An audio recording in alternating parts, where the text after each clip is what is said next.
세상에 살다 보니 제목 보세요. 현직의 국정원 직원이 범인이란 이게 대체 무슨 말입니까? 이담 아나운서.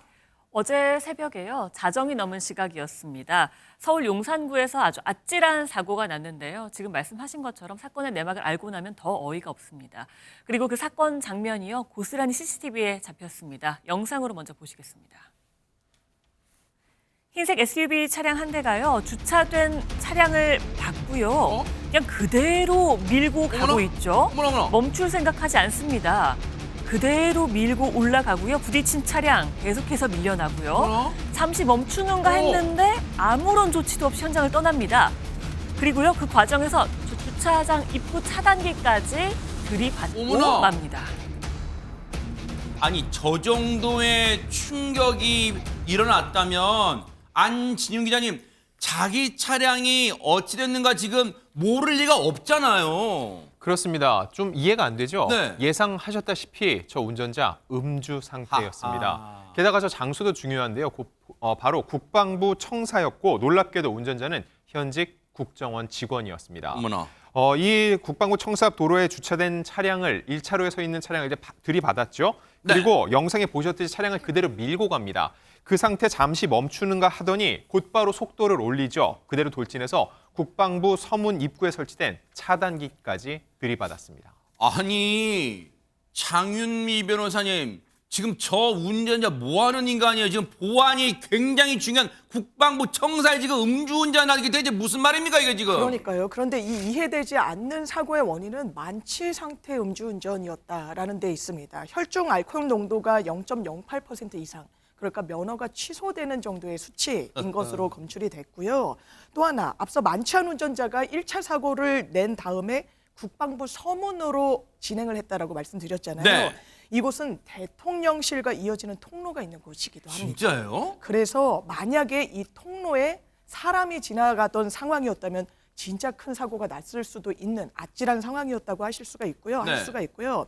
그리고 사고 영상 정확하게 다시 보시면 네. 차량이 도주하면서 출입구 차단기를 들이받을 때요. 보면 누군가 뛰면서 급히 몸을 피하는 진짜 인형 있네요. 예, 그런 모습도 담겨 있기 때문에 인명 피해가 없었던 게 그나마 다행이라면 다행인 부분입니다. 너무너무 황당한 사고잖아요. 주변에 있는 사람들도 좀 혀를 내둘렀어요. 얘기 들어보시고 이어가 보도록 하겠습니다.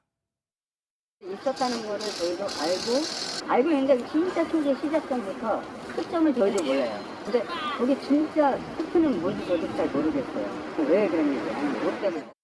초기에 거기 근무하는 근무자들에 의해서 확인이 됐고, 그래서 민간 경찰이 출동해서 필요한 초동 조치를 다 했고 현재 관련 내용을 확인 중인 것으로 알고 있습니다. 너무너무 기가 차고 지금도 듣고도 믿기지가 않는 게 저런 짓을 어처구니 없는 짓을 저지른 사람이 전효연 평론가 현재 국정원 직원이 진짜 맞아요?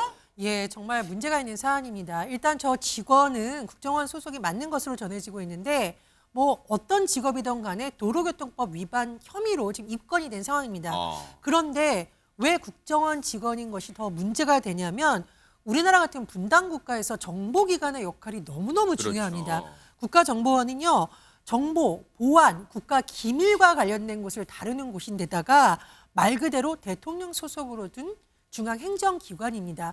물론 모든 공무원의 역할이 중요하지만 국정원 직원들은 본인의 신분을 쉽게 드러내서도 안 되고 기밀을 다루기 때문에 더 어떤 엄격한 기준이 적용이 되거든요. 네. 따라서 국정원 내부에서도 징계가 있을 가능성이 지금 예측이 되고 있는데 다만 국정원 측에서는 징계 여부는 알려줄 수 없다는 입장입니다. 지금 이거 관련해서 보세요. 저기가 국방부 청사잖아요. 그럼 보세요. 저기까지 일단 보세요. 저 차단기 그 도로 건너면 앞서 장윤미 변호사님 설명하면 대통령실로 향하는 그 길이라면서요. 초입이라면서요. 그러면 보세요. 보안이 그 어느 지역보다 삼엄해야 될 텐데 이해되지 않는 게요. 김은배 팀장님 영상 보면 저 국정원 직원이 탄 하얀색 승용차가 앞선 차를 막 들이밀 때 뭔가 타이어가 막 바닥에 끌린 굉음이 났을 거 아니에요. 그러면 주변에서 뭔가 대응이 왜 이렇게 한참 더 됐어요? 뭔가 주변에서 뭔가 세운다거나 아니면 뭔가 좀 비상 상황 출동해야 되는 거 아니에요? 차단까지 갈 동안 아무런 제지가 없었어요. 조세형이 뭐냐면 사실은 사람이 주변에 없었기 때문에 그런 것이고 저 차량이 처음에는 주차된 차량을 들이받은 다음에 네. 서서 확인해야 되는데 불구하고 계속 도주를 한 거 그러니까 아닙니까? 저때 계획은 예. 났을 거 아니에요, 진짜. 났는데 이제 주변에 사람이 없지 않습니까? 그런데 저 차량은 주차된 차량이기 때문에 사람이 아마 승차하지 않을 것으로 추정이 되고요. 네. 그들 계속 도주하다가 아마 그 차단막까지 뭐 사고를 낸 것 같은데 저렇게 사고 내고 도망갈 때는 더 큰 사고가 얘기는 되는 거죠. 인명사고가 날 수 있는 건데 실제로 그런 사례가 많이 있습니다. 그리고 저대로 저 음주 사고 낸 뒤에는 후속 조치를 안 하고 도주할 경우에는 음주운전으로 처벌도 받지만은 아시죠? 조주치상죄, 즉 아하. 뺑소니 사건이기 때문에 네. 만약에 사람이 피해 입었는데도 불구하고 병원을 후속 않고 신고 안 했을 경우에는 뺑소니로 처벌받게 되면은 네. 가중 처벌을 받기 때문에 혹시라도 네. 사고 시에는 후속 조치를 꼭 해야 됩니다. 지금 이 사건을 접하신 시청자분들, 국민분들은 분노가 지금 극에 달하실 텐데 전현 편은 우리 보통 국가기관이 정말 어처구니 없는 짓 하면 이런 표현을 쓰는 참 조직이 썩었네 썩어 이런 표현 하잖아요. 네, 그런 표현이 절대 과하지 않습니다. 나사가 빠졌다, 정신줄 나갔다 이런 비판을 받을 수밖에 없는 여러 가지 이유가 있는데요. 일단 국정원 직원이 음주운전한 것도 문제이고 네. 사고를 낸 장소, 국방부 청사라는 것도 굉장히 심각한 문제입니다. 제정신이야 진짜? 그런데 제가 국정원 전체가 정말 문제가 있다라는 비판을 피해갈 수 없다는 또 다른 이유가 있습니다. 국정원장, 1차장, 2차장이 인사파동 논란으로 이미 여러 차례 논란에 휘말린 적이 있었고요. 이 국정원 수뇌부가 동시에 경질되는 일이 있었습니다. 물론 후임으로는 조태원 국가안보실장이 새 임명이 되었습니다만 지명이 된 거죠.